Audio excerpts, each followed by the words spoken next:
Hi and welcome to my kitchen. My name is Megan. I'm a keto blogger. I am the owner of Mad Creations Hub, and today we're going to be doing a couple of recipes that I know you're going to love.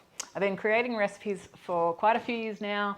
Everybody always asks for ones that can be, used in other ways or frozen, used for meal prep, and that's exactly what we're going to do. We're going to do two recipes, one savory, one sweet. I hope you love them. Let's get started. So the Philly chicken we're going to be making today, and then I'm going to show you some of the ways to serve it in a different way as well, so that it's almost like using the one basic recipe to create an ingredient to create more recipes.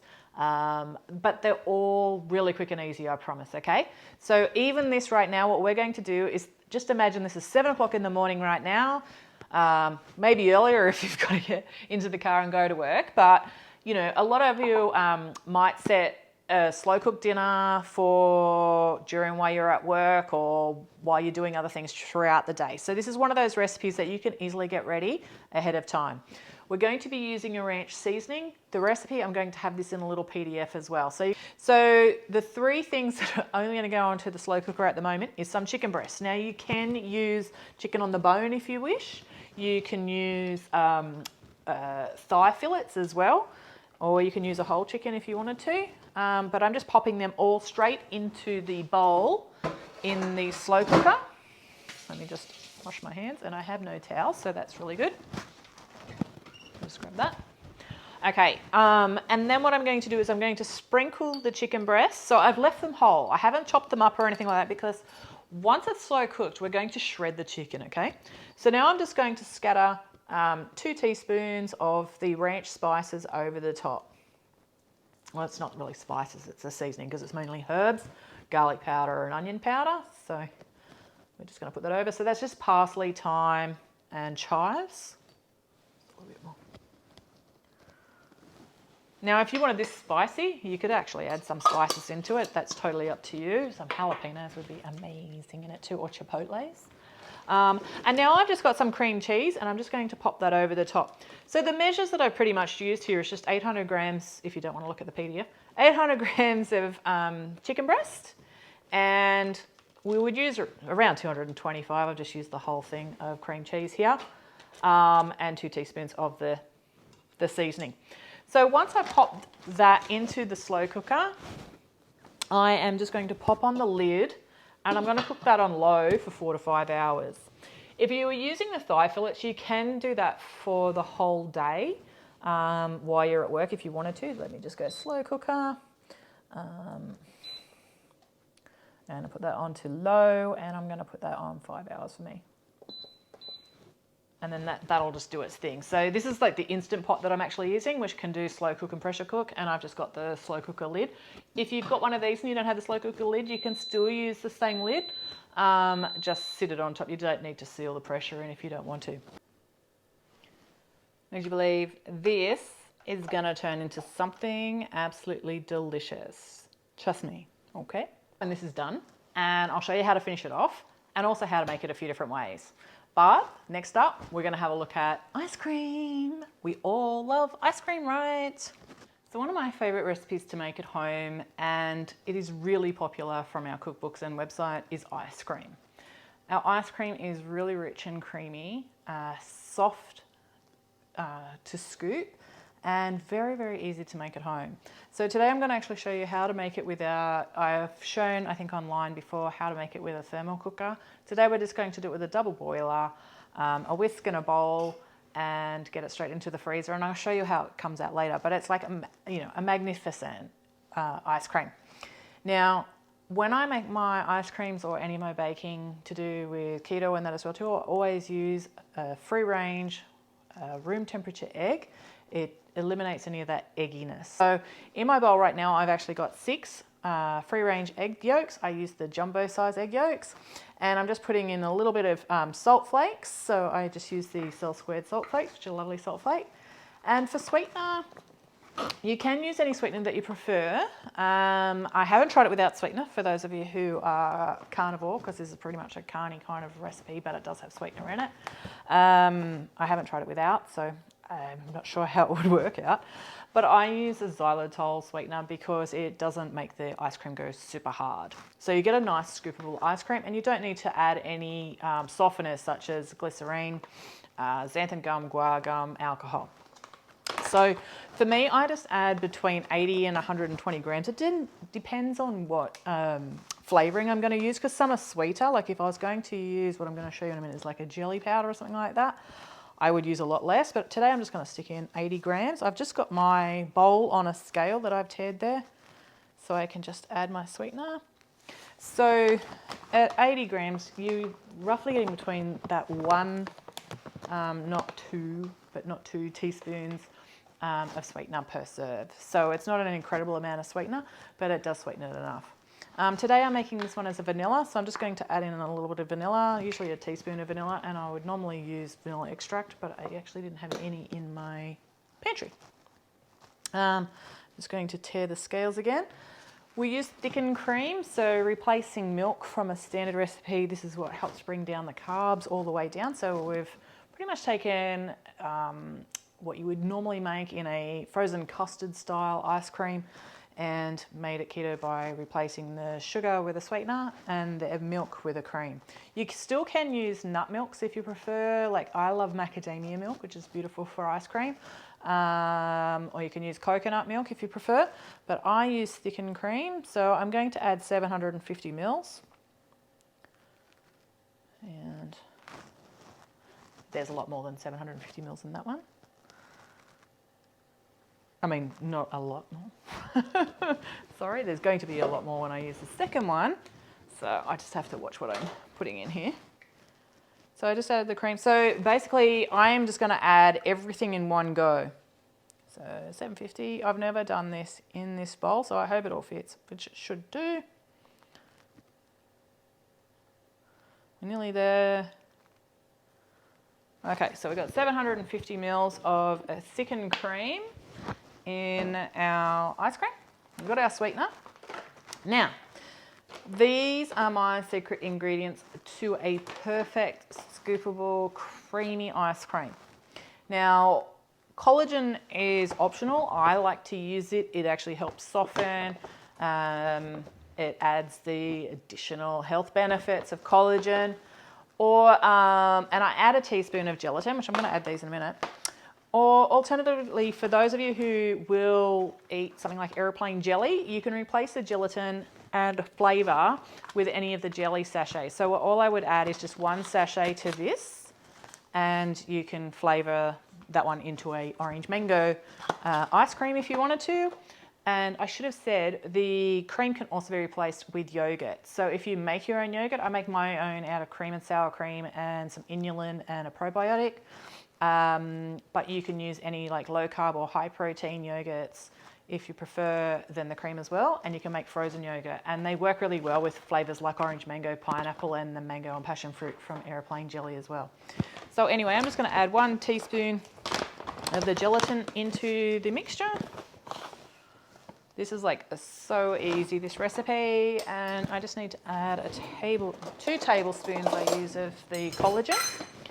To flavour them as well, I love to use the flavoured collagens. I do get a lot of the low carb products, but the one that I am constantly repurchasing is the vanilla toffee. It's like to die for, and it's amazing in the ice cream. But you can add any flavouring that you want. So, you know, if you're adding the gelatin, so, you know, you're not somebody who would use one of these, say for instance, you can use your things like your milk drops or your water drops from brands like Vital Zing, and just add them in flavours, or extracts, citrus, lime, cinnamon, nutmeg, chocolate, so melted chocolate or cacao or cocoa, unsweetened of course. So I'm just going to whisk that in first. Whoopsie, I'm making a bit of a mess here, but it's already like a nice thick mixture.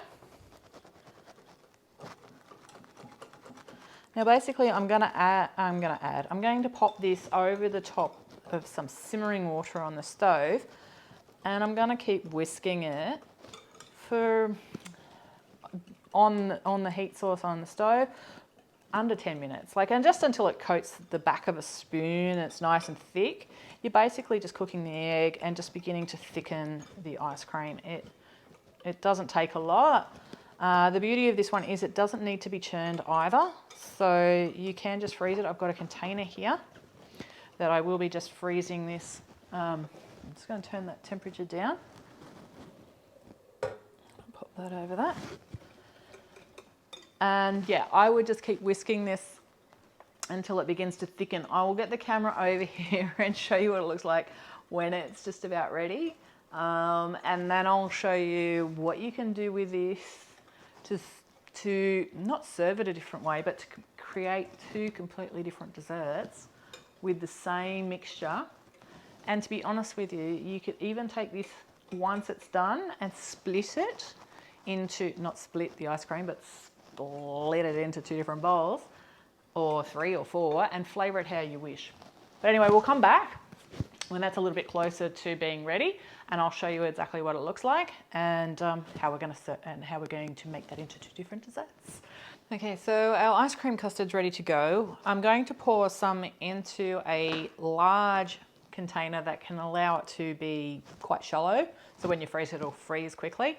So the idea of it, without having to use an ice cream churner, is to freeze the ice cream in a container, then we're going to break it into blocks and we're going to blitz it in a food processor pretty much. So what I'm going to do is I'm going to put it in here, but I'm also going to put a small amount into this glass. The beauty of this recipe using the gelatin and the collagen is it can actually hit a pudding stage. So when you go to freeze this, even if you say went to, like you do with the traditional old school method of creating ice creams without churners, you would break the crystals by stirring it every few hours. You will notice in the freezer that it will actually hit like a thick pudding stage, and it's delicious that way as well too. So I'm going to actually put one into the fridge, and I'll show you how it actually comes out. Hopefully as a pudding, because it does in the freezer. I haven't done this before, but I'm pretty sure it's going to work. Essentially, what we're creating is a custard. It's been heated, so it's kind of like a baked custard. Then once it starts to set with the gelatin and the collagen in it, it thickens it anyway, so it should turn it into a very nice soft dairy pudding. Okay, so I'm going to pour this in. This is probably going to be messy getting it into the jar, but we'll get some into there. And then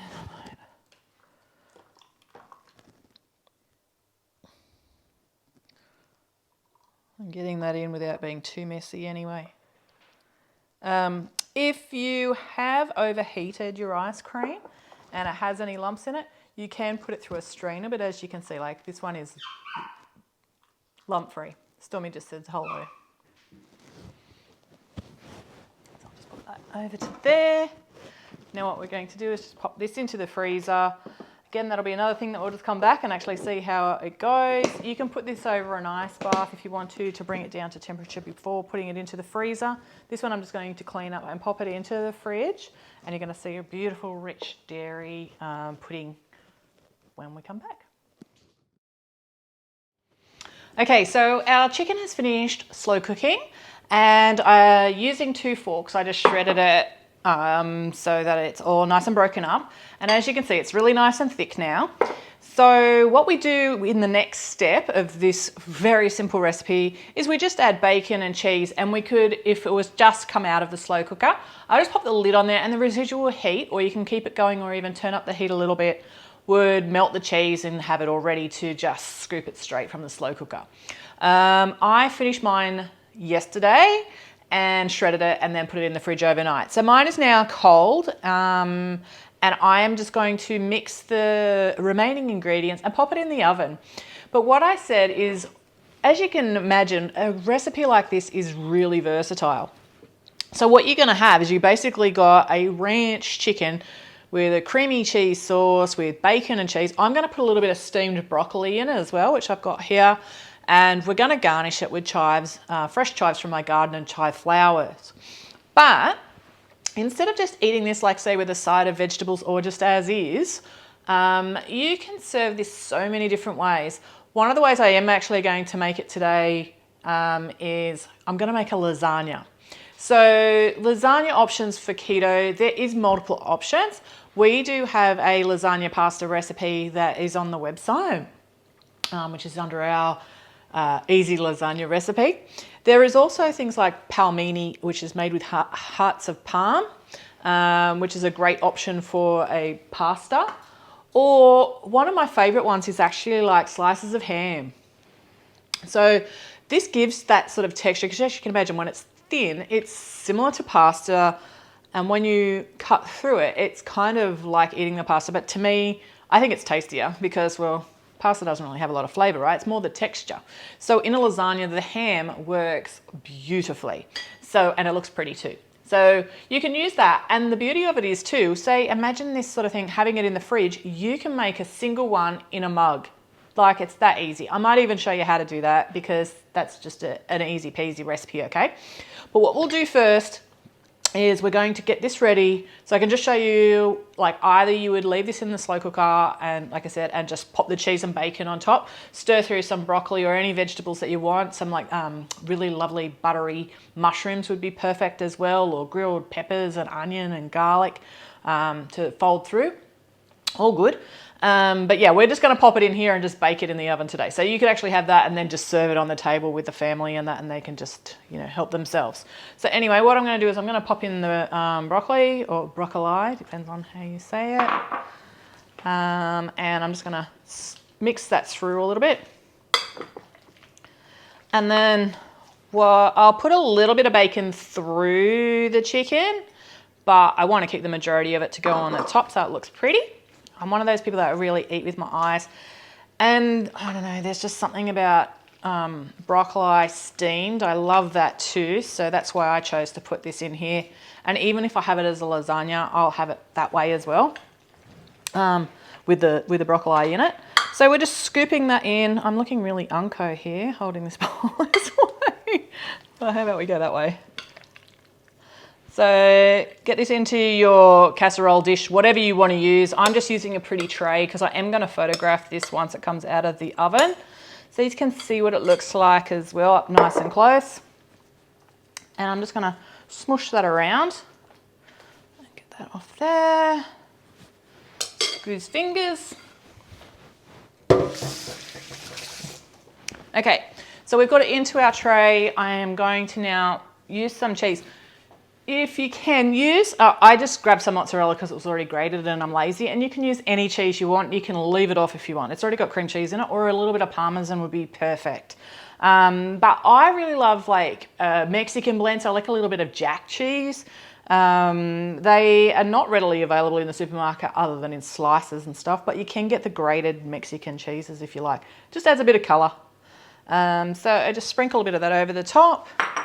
I'm going to add my bacon. Now I'm going to leave the chives off until it's serving time. If you're, you know, like I have garlic chives growing in my garden all year round, but if you're not like me, you can just use like spring onions and that as well too, or any herb that you want. Thyme would be lovely on this. Dill, parsley or basil would be lovely. But again, just put it on when you go to serve it. Okay, so we're going to pop that into the oven. I've just got it at 200. And it'll probably just take 10 to 15 minutes till it gets hot all the way through. However, if this was straight out of the slow cooker, it would only take a few minutes, and I would just put that in full whack if I was going to put it in a casserole dish and like really brown the top. So I'd put it in about 250 degrees Celsius fan forced oven and just melt that cheese, or you could even put it under the grill, either way. So as I said, like serving it, you can serve it in so many different ways. Think like you make keto crepes, roll it in the crepes. We have our wrap mixers, so I'll show you some of those shortly. But we have the low carb Mad Creations wrap mixers, which are available through Keto Eats. This is what these are. But as you can imagine, like you can make little enchiladas. So you put your chicken in there, pop that in, put a little bit of passata over the top, a little bit of cheese, pop it in the oven, grill, and you've got a beautiful cannelloni or a quesadilla, or, you know, if you want to do it this way. So many different ways that you can use those ones as well. You can go in a pie filling. So you could do a simple mug or ramekin with some of the mixture in the bottom of it. On the top, instead of using the cheese, do a little bit of fathead dough onto the top. You could even score it, so you could have like a patillier kind of top. When I was saying about the lasagna too, instead of using passatas, you can use like cherry tomatoes. So if you like a little bit of tomato or avocado or fresh herbs to break the fats flavor, a little bit of this can go a long way, or a simple pesto, even though that's more fat, it does really kind of break the fats in something creamy. Dairy free. So if you wanted to do this dairy free, you could easily do it with like the coconut cream. I would just refrigerate the coconut cream overnight and just scoop the thickest part of the coconut cream out of the can and just leave the liquid out and use that in something else if you want to, and fold it through. Or there is some dairy-free options in that at the moment, although I'm not so sure about how low carb they are. So yeah, in the instance of actually having this as a versatile dish, you can see that it would be so many different ways that you can have it. And even if you've got like just a low carb bun or low carb breads and stuff like that, it's great for a sandwich, great to have in a salad, you know, in the lunchbox and stuff like that as well too. And the beauty of it is too, it tastes just as good cold as it does warm. So either way, you can freeze it. When you go to defrost, please don't just stick it in the microwave and hit defrost, and you know how like it'll start cooking part of it or whatever. I would defrost it in the fridge overnight and then gently heat it so that you're not getting any split of the dairy. But otherwise, that's how easy this dish is. We'll come back and we'll have a look at when it's done, and then we'll also just do a little quick lasagna shot so you can actually see what it's like to easily make it as a lasagna as well. So here is our bake, fresh out of the oven, sprinkled it with some chives, and looking mighty delicious. Okay, so you've seen how easy this is just to serve it as a simple bake. And as I said, we can do it as a lasagna, which is another great option. And I did add our little packets here of our wraps and breads and pizza base, which is also a great pizza topping as well, that you can buy from Keto Eats. So that was when I was showing you the recipe for. It was one of these ones of the soft wraps. But you can use that for a lasagna pasta. You can use the recipe that I said that's on the website, which I'll put the link in our little PDF for you. And of course, you can use the ham. So I'm going to show you how to quickly make a lasagna, and you can do it in a mug. Like I've got, you know, you could do it in a ramekin, a large ramekin, smaller ramekins, whatever. But a lot of people like a mug-sized meal. So let's just do one really quickly. I'm actually just going to pull back on all that cheese and that's there and the bacon, because I would actually just use this straight from the slow cooker for this kind of recipe. So I'm just going to add in some chicken into the base of my mug. Then I'm actually going to add a layer of ham. So I'm just going to pop that in like that. Now, what I would do is I put another spoonful of this with a little bit of that broccoli in there. And I might just do some sliced tomato or diced tomato rather than a passata. This is just a nice fresh way of doing it. It could be that you have like a little cherry tomato vine at home. So I'm just going to pop a little bit of that in there. And that just gives that little break from the fat. Then I'm going to add, I might actually add in some torn basil leaves. So you could do this with anything. Like I'd said when we started the Philly chicken, that if you like spicy food, you could add in some like chili flakes, some jalapeno chilies, or chipotle chilies, which is just the jalapeno smoked. And that's, you know, a lovely little way to change it up. You could add in like some extra spices, some like cayenne, or smoked paprika would be lovely. So I'm just doing another layer. Going to add on my ham layer. Yeah, I've just actually bought just the shaved ham for this, but you know, because sometimes like the deli, they cut it too thick for something like this.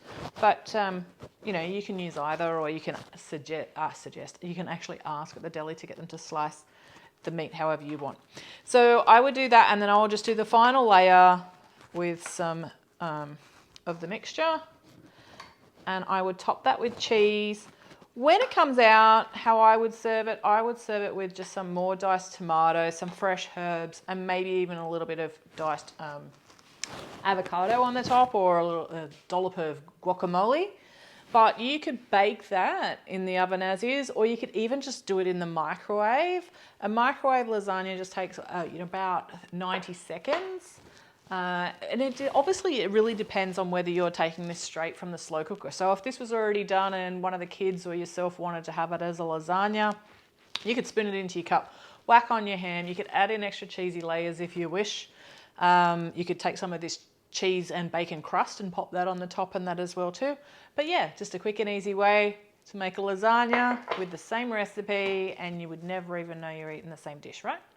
So easy. So okay, let's have a look at and see how our ice cream has come out. So our ice cream has been frozen overnight. You can see it's nice and firm, and I've just scored it with a knife. What we're going to do is, instead of using an ice cream churner, and you can do this with an ice cream churner if you wish, it'll still work out beautifully, but this is for those who don't have one. Now I will be using a Thermomix, but I'm basically using it just as a food processor. So you can use any blender or food processor to do this step. So all I'm going to do is I'm actually going to scoop out half of the ice cream. So I've just left it out for a little bit, just so it softens just slightly. You can see it's still firm. And what this does is this just helps break up the ice crystals and actually makes it overall a much softer ice cream by doing this step. We don't end up with quite as many ice crystals in using the cream because there's not as much water than there is in milk, or if you're using nut milks or seed milks like hemp milk. So what I'll do is I'll just add in half. I'm the person that does most of the washing up, so I'm a bit of a person who likes to recycle my containers, so I always tend to do things in half so I can stick the other half of the ice cream back into the same container and I don't have to wash it up. So what we're going to do is we're just going to blend that until it's creamy. I'll cut out the noise so you don't have to listen to it, but I'm just going to put that on for probably about a minute on a medium speed. So if you're using a food processor or a blender, use your, I don't even know what those things are called, the little stomper things to actually help it hit the blades and move around. But you might have to stop and scrape occasionally, but remove it once it's all nice and creamy and looks like a soft serve. Okay, so we're just going to put that on now, and then we'll come back and I'll put in the other lot and I'll show you what it's like, because it's lovely just as it is as well. Okay, so I've just stopped the Thermomix. It was only on for about 45 seconds. And I'm just going to show you what this is like. I've got a spatula here. So you can see it's really creamy, but it's kind of like that, okay? So I'm now just going to pour that back into my container. And it doesn't matter if it doesn't all come out. And I'm just going to pop in the other half because, as I said, Megan doesn't like lots of washing up. Now, even at this stage, if you wanted to flavour it with anything, you can still add in some flavouring, some extracts or whatever, and blend it in, or, you know, anything. It's like jelly, like your hot chocolate sachets and stuff like that, the ones that are no sugar. I've done one with the white chocolate, the caramelised white chocolate by Avalanche. I think that one has a little bit of sugar in it though, but still low carb. And yeah, you can just flavour it there. But you could also do ripples. So if you want to do a little bit of chocolate with MCT oil and then ripple it through the ice cream, now's the time. Or fold in nuts. Don't put it in before you put it into the blender of nuts and things, because then they'll become smaller nuts. But anyway, let's do the rest of this one and then we'll pop it back into the freezer. Okay, so our other half is done. We're just going to scrape all that into our container. Then I'm going to pop this back into the freezer for a few hours. As you can see, it is quite soft now, but if you pop that back in within 3 hours, it can be served as more of a soft serve. But I can honestly say this ice cream, as you've seen, no xanthan gums, no guar gums, no gums at all. It has no alcohol in it, so it's kiddie safe, because if you didn't know, vodka or any clear spirit is a ice cream softener. And what else? No xanthan gum in this one. So, you know, it's a very easy recipe that can be made with ingredients that you already have at home. But remembering that I do use xylitol. So xylitol, we always have to be careful, and it's like I just said it and my little doggy is walking over that side of the counter. If I had kids at home, I probably wouldn't use xylitol at all. And I am very careful when I use it that like if anything dripped onto the floor or fell onto the floor, I would lock the dog out and clean the floor several times. I actually have dropped a complete ice cream mix. Ouch. I've dropped a complete ice cream mix onto the floor before. So Stormy's my dog, and yeah, she got locked out, and I cleaned the floor I don't know how many times until all traces of it were gone. So yeah, it is something to be very careful of because it is toxic to dogs. So that's going to go back into the freezer for a few hours. But one of the things I did tell you that you can also do with this dessert, and I will say that the effect of this is better if it's in the freezer and sort of served before it hits that semi-Frito stage. So semi-Frito, semi-frozen. But what it'll do is it'll turn into a thick pudding. But as you can see, this is like a thick, gorgeous custard because essentially any of my ice creams would come underneath the title of a frozen custard. The US has a lot of frozen custard stores and stuff like that. Here in Australia, we don't. I don't know of anyone that actually advertises it as such. But I've been making ice creams with egg yolks and that, I don't know how long. I mean, this recipe originally started as my macadamia milk ice cream, and it came from a recipe that I'd been making, I think, since the early 90s, maybe. It's in one of my handwritten books that I wrote out a long time ago. It had real sugar in it, but I translated it to I was using any kind of sweetener at the time, more so erythritol, because I was very anti-xylitol. If you don't want to use the xylitol, another great sweetener that does not go hard in ice cream is allulose. Allulose is not readily available in Australia yet, but you can order it off iHerb. And that's where I get it from, which is great for ice creams, and it is fantastic for caramels. But anyway, that's a whole nother chapter. So I hope you love our ice cream. It can be served, like I said, with any of your sugar-free toppings, the sugar-free jam, and put into a loaf tin with layers of berries or something like that if you wanted to. So, or you can of course have it as a nice rich custard, and again, if you put that into the freezer, it will go quite firm, like a thick pudding, if you take it out before it hits that semi-Frito stage. But anyway, I hope you loved both of the recipes that we've done in this session. For anyone who has enjoyed today's recipes and would like to find an Australian website that uses supermarket ingredients with metric measurements or cup measurements and make some great tasting food that just happens to be low carb, you can check us out at madcreationshub.com. On there you'll find hundreds, literally like over 500 recipes on our website that are all geared to people all over the world. But of course for us Aussies, it's nice to know that you can actually find the majority of everything that we put into our recipes in the local supermarket, especially now, thank God, the supermarkets are catching on. Plus we also have our cookbooks. I have 4 current cookbooks in our store at the moment and over 30 ebooks with thousands of recipes. So, and again, thank you so much for having me, and I hope you enjoy all of the recipes. And